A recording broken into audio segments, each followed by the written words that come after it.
1914 بدات الحرب العالميه الاولى من بعد اغتيال ولي عهد النمسا، والمصانع والمعامل بدات كتفرض عليهم قوانين جديده وصارمه. الدول والحكومات انتهجوا سياسات جديده للتعامل مع الموارد الطبيعيه بحال القطن والصوف والحرير وكاع المواد الاخرى بصفه عامه في جميع المجالات. والنتيجه ديال هاد السياسات والقوانين اللي فرضوهم الحكومات، بزاف ديال المصانع والمعامل ديال الخياطه في ديك الوقيته اللي بدلوا الانتاج ديالهم من الانتاج المدني للانتاج العسكري.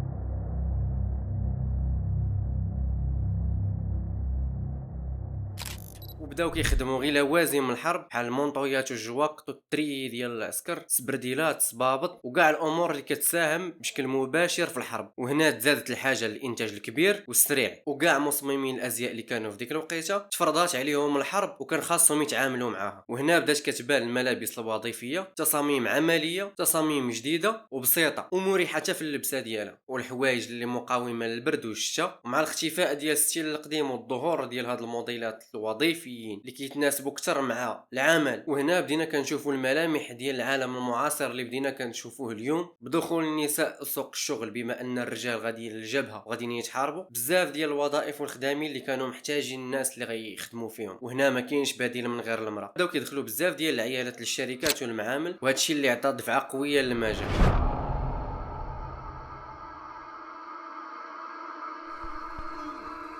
Meine Arbeit für richtig hältst, ob du glaubst, dass ich fleißig gewesen bin, dass ich gearbeitet habe, dass ich mich in diesen Jahren für dich eingesetzt habe, dass ich anständig meine Zeit verwendet habe im Dienste meines Volkes.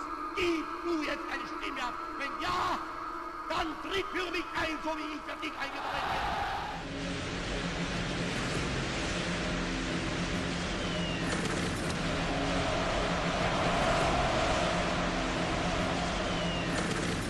الحرب العالميه الثانيه ما كانتش مختلفه بزاف على النظيره ديالها، ولكن غير زادت كعبناتها على المصممين الازياء والمصانع باش يزيدوا يطوروا اساليب جديده كيف يديروا يتعاملوا مع اجواء الحرب، وكيفاش يزيدوا يتعاملوا مع القوانين الجديده اللي بانت في الحرب العالميه الثانيه وما كانتش في الحرب العالميه الاولى، حيث انه ولا كتقنن استهلاك ديال المواد الاوليه. وسياسه التقشف هي اللي ولات الموضه في ديك الوقيته. هادشي اللي خلى مصممين الازياء يزيدوا يبتكروا ملابس جديده واقتصاديه ما فيها لا زواق ولا طرز ولا اهدار في المواد الاوليه، وبانت بزاف ديال الطرق جديده في الفصاله والخياطه. وبدات كتبان اول البوادر نتاع الظهور ديال الملابس الجاهزه اللي تاثرات بشكل كبير من اجواء ديال الحرب والتغيير الكبير اللي وقع للذوق العام، حتى ولات موضه الحرب هي اللي طاغيه ومأثره على كاع الموديلات اللي كانوا كيروجوا في ديك الوقيته. كتاف عراض وبزاف ديال الجياب والوان غامقين مستوحيين من الزي العسكري.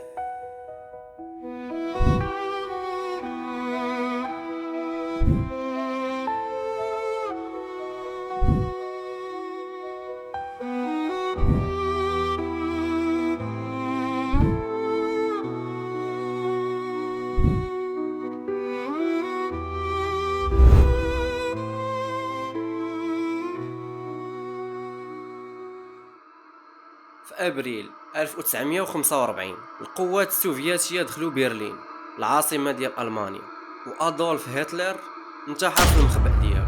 وفي 6 غشت من نفس العام ضربات امريكان هيروشيما باول قنبله نوويه، ومن موراها ب3 ايام عاودت الناكازاكي. باش تطوي صفحه ديال حرب عالميه ثانيه كانت هي اكثر الحروب دمويه، اكثر من 60 مليون قتيل.